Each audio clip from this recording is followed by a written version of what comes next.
स्वागत है आप सबका फिर से मेरे चैनल पर, जिसका नाम है TAG टैली अकाउंट GST। दोस्तों, आज की वीडियो में एक प्रॉब्लम और उसके सॉल्यूशन के बारे में बात करेंगे। प्रॉब्लम यह है कि पिछले काफ़ी समय से मेरे चैनल पर इस प्रॉब्लम से रिलेटेड कमेंट्स आते रहे और आज भी एक कमेंट आया है जिसमें यह कहा जाता है कि सर, अपनी कंपनी के अंतर्गत हमने कैश सेल की। अब जो हमने कैश सेल की थी उसमें से कुछ सेल या सारी की सारी सेल हमारे पास रिटर्न आ जाती है, वापस आ जाती है। तो इस स्थिति में हम सेल्स रिटर्न की एंट्री क्रेडिट नोट वाउचर में कैसे करें, क्योंकि जब हमने सेल की थी वहां किसी पार्टी का नेम नहीं दिया था, कैश का लेजर लगाकर सेल कर ली थी। अब सेल वापस आ गई तो उसकी एंट्री हम किस तरह से करेंगे। तो दोस्तों, इसका सॉल्यूशन मैं आपको बताने वाला हूं। उस तरह से आप ये सारी एंट्री कर सकते हैं और कभी इसमें आपको कोई प्रॉब्लम नहीं आएगी। इसके साथ ही साथ आपके पास सारा रिकॉर्ड भी रहेगा इस तरह की सेल्स और सेल्स रिटर्न का। कैसे, चलिए जानते हैं। तो इसके लिए हम क्या करेंगे, यहाँ से सेल्स रजिस्टर में जाएंगे। तो मैंने यहाँ पर DAS प्रेस किया, सेल्स रजिस्टर में आ गए और मैंने 1 मई में, दोस्तों 1 मई 2024 में मैंने कैश में सेल किया। देखिए, पार्टीज अकाउंट नेम में मैंने कैश डाल रखा है। अब ये जो मैंने कैश सेल की है, तो इस तरह की जो आप सेल करते हैं कैश में, या तो अनरजिस्टर्ड को करते हैं या फिर कंज्यूमर को करते हैं, और उन्हीं से रिलेटेड आज की वीडियो में आपको बता रहा हूँ। यदि आपने रजिस्टर्ड पार्टी को इस तरह से कैश का लेजर लगाकर सेल की है, तो नेक्स्ट वीडियो में आपको बताऊंगा कि उस सिचुएशन में आप किस तरह से सेल्स रिटर्न की एंट्री करेंगे ना। तो यदि आपने कंज्यूमर या अनरजिस्टर्ड को सेल की है और सेल करने के बाद, अब देखिए जो मैंने ये सेल की है, या तो कंज्यूमर को सेल की है या फिर अनरजिस्टर्ड को सेल की है ना। तो मैंने यहाँ पर पार्टीज अकाउंट में कैश डाल रखा था और इस एंट्री को कर लिया। 7,392 रुपए मैंने कैश में लिए और इस तरह की एंट्री करके ये जो माल था वो मैंने ग्राहक को दे दिया। अब क्या हुआ, 31 मई 2024 को ग्राहक ये माल वापस लेकर आ गया। बोला, भैया इसकी क्वालिटी अच्छी नहीं है, हमें इसको वापस करना है, ठीक है ना। अब स्थिति ये है कि 1 मई 2024 में हम इस तरह की एंट्री कर चुके। अब 31 मई 2024 में इसके अगेंस्ट हमें क्रेडिट नोट वाउचर में सेल्स रिटर्न की एंट्री करनी होगी, है ना। और सारा का सारा इफेक्ट ऐसा डालना होगा कि सही तरह से हमारी सारी की सारी एंट्री हो जाए और कहीं कोई गलत इसका इफेक्ट ना पड़े। तो इसके लिए क्या करते हैं दोस्तों, कि आप इस एंट्री को इसी तरह से ओपन कर लें। सेल्स की एंट्री को पहले आप इस तरह से ओपन कर लें। कैश सेल की जगह आप इसको क्रेडिट सेल कर दीजिए। अब आपको पता चल गया कि इस सेल के अगेंस्ट आपको सेल्स रिटर्न की एंट्री करना है। क्योंकि हम 1 मई में एंट्री कर चुके थे, आज 31 मई आ गया, है ना। तो आपको क्या करना है, इसको क्रेडिट सेल कर दीजिए, इसका कहीं कोई गलत इफेक्ट नहीं पड़ेगा। क्रेडिट सेल करने के लिए आप क्या कीजिए, आप अल्ट के साथ C प्रेस करिए और उसका नेम से लेजर क्रिएट कर लीजिए जिसको कि आपने ये सेल किया। अब आपको नाम तो मालूम ही होगा क्योंकि वापस करने आया है, तो उसका नेम भी आपको पता चल जाएगा। तो मैं मान के चलता हूँ वो नेम है नमन जैन, तो मैंने यहाँ पर डाल दिया नमन जैन, ठीक है ना। इनको डाल दिया और संडे डेटर्स आपको ग्रुप रखना है, ठीक है। इस जगह पर आगे इनका जो भी पता आदि है वो आप यहाँ पर डाल दीजिए, स्टेट वगैरह, है ना। तो चूंकि ये ज़्यादातर हम अपनी स्टेट के इस तरह की सेल करते हैं, तो यहाँ पर मध्य प्रदेश ही मेरी कंपनी जहाँ सिचुएटेड है वो भी मध्य प्रदेश है, और नमन जैन है वो भी मध्य प्रदेश स्टेट के अंतर्गत आते हैं। तो स्टेट मैंने मध्य प्रदेश रहने दी।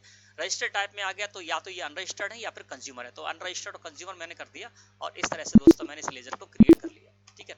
अब मैं क्या करूंगा, इसको एक्सेप्ट कर लूंगा। तो कंट्रोल के साथ A प्रेस करके या आप एंटर प्रेस करके भी इसको एक्सेप्ट करते हैं। अब मैंने क्या कर दिया कि पुरानी जो हमारी सेल थी, आज 31 मई है, 1 मई की इस सेल्स एंट्री को मैंने ओपन किया और यहाँ पर वो नेम डाल दिया जिसको कि मैंने ये सेल की थी, और इसका कहीं कोई गलत इफेक्ट नहीं पड़ेगा। क्योंकि 1 मई या पिछले और महीना होता, कोई अप्रैल भी होता, तब भी इसका कोई गलत इफेक्ट नहीं पड़ेगा। क्योंकि कैश सेल जो है वो GSTR1 में जिस टेबल के अंतर्गत आती है, उसी तरह से आपकी ये वाली सेल भी उसी टेबल के अंतर्गत आएगी। यानी पूर्व का भी अगर कोई महीना है उसको भी आप यहाँ पर इससे मॉडिफाई कर लेते हैं, है ना। कैश सेल को क्रेडिट सेल कर देते तब भी कोई फर्क नहीं पड़ेगा। मैंने इसको कर दिया नमन जैन के नाम, ठीक है ना। अब मैं क्या करूंगा, यहाँ से जाऊंगा लेजर में नमन जैन के, तो DAL प्रेस किया और यहाँ से मैं ले लूंगा नमन जैन के लेजर को। अब देखिए नमन जैन का लेजर मैंने यहाँ पर ले लिया। ये देखिए मैंने इनको 7,392 रुपए की सेल कर दी। अब नमन जैन के नेम से ये सेल शो होने लगी। अब इस तरह से जब आप कर देंगे तो आपको कैश रिसीव भी करना होगा क्योंकि क्रेडिट सेल हो गई। तो यहीं से आप क्या कीजिए, अल्ट के साथ A प्रेस कर दीजिए, ठीक है ना। और 1 मई में ही आपने हाल फिलहाल इनको सेल किया था, हाल फिलहाल पैसा ले लिया था, तो आप क्या कीजिए F6 प्रेस कर दीजिए और यहाँ पर कैश का लेजर लगा दीजिए अकाउंट्स में और नमन जैन से पैसा रिसीव कर लीजिए 7,392 रुपए। ये मैंने कर लिया, ठीक है।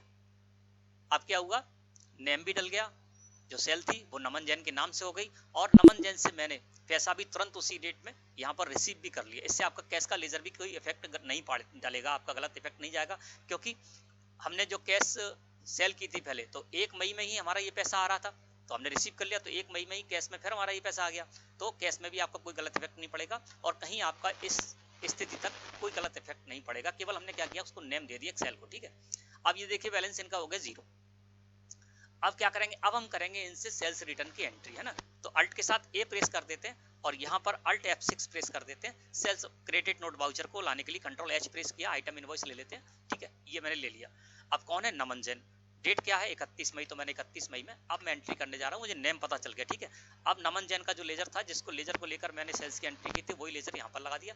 यहाँ पर सेल्स रिटर्न का लेजर लगाया और अमंड स्टॉक आइटम 20 किलोग्राम इन्होंने वापस किया, तो आप 20 कर सकते हैं, पूरा का पूरा किया तो पूरा का पूरा भी कर सकते हैं, ठीक है ना। तो मैं मान के चलता हूँ पूरा का पूरा 30 किलोग्राम जो मैंने इनको सेल किया था, पूरा का पूरा 30 किलोग्राम ये हमें वापस करने जा रहे हैं। तो यहाँ पर मैंने 30 किलोग्राम डाला और जिस रेट में मैंने सेल किया था उसी रेट को यहाँ पर डाल दिया और यहाँ पर मैंने CGST लगाया, SGST लगाया, तो ये देखिए 7,392 रुपए इसके भी हो गए, ठीक है।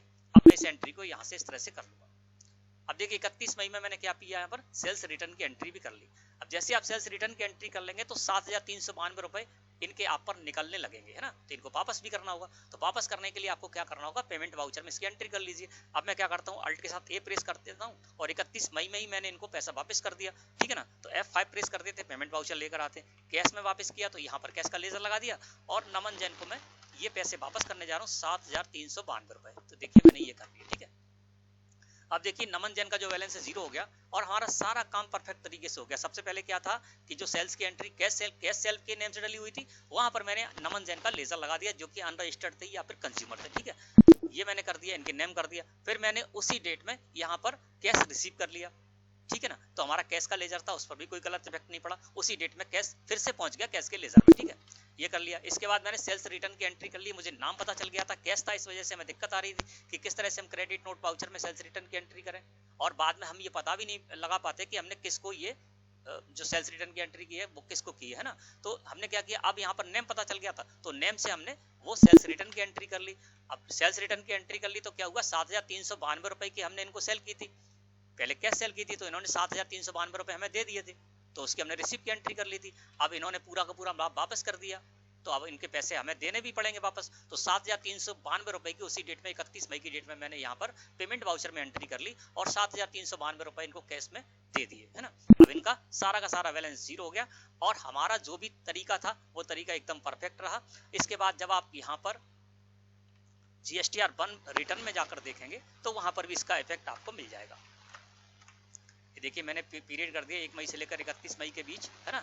और यहाँ पर हम आ जाएंगे B2C स्मॉल इनवॉइसेस के अंतर्गत, इसको सिलेक्ट करके एंटर प्रेस करेंगे, इसको सिलेक्ट करके एंटर प्रेस करेंगे, तो ये देखिए यहाँ पर नमन जैन की जो एंट्री थी वो आपकी इस जगह पर वापस हो गई और इसका जो अमाउंट है वो यहाँ पर माइनस हो रहा है, जो कि होना चाहिए टैक्सेबल वैल्यू में 6,600 रुपए माइनस हो रहे हैं, ठीक है। इसके अलावा यहाँ पर CGST और SGST में 396 रुपए यहाँ पर इस तरह से यहाँ पर वापस हो रहे हैं ना। तो आपका जो इफेक्ट था वो बिल्कुल सही आ गया, जिस टेबल के अंतर्गत आपकी जानकारी आनी थी B2C स्मॉल इनवॉइसेस के अंतर्गत, उसके अंतर्गत आपकी जानकारी आ गई। तो मैं समझता हूँ आज का जो टॉपिक था वो आपको अच्छे समझ में आ गया होगा। और इसी तरह की कैश सेल्स की एंट्री आपने रजिस्टर्ड पार्टी को की है तो उसको आप किस तरह से बाद में सेल्स रिटर्न की एंट्री करेंगे वो मैं आपको नेक्स्ट वीडियो में बताऊंगा, ठीक है ना। तो मैं समझता हूँ जो मैं आपको बताना चाहता हूँ वो आपको अच्छे से समझ में आ गया होगा। वीडियो अच्छी लगी हो तो लाइक करना, धन्यवाद।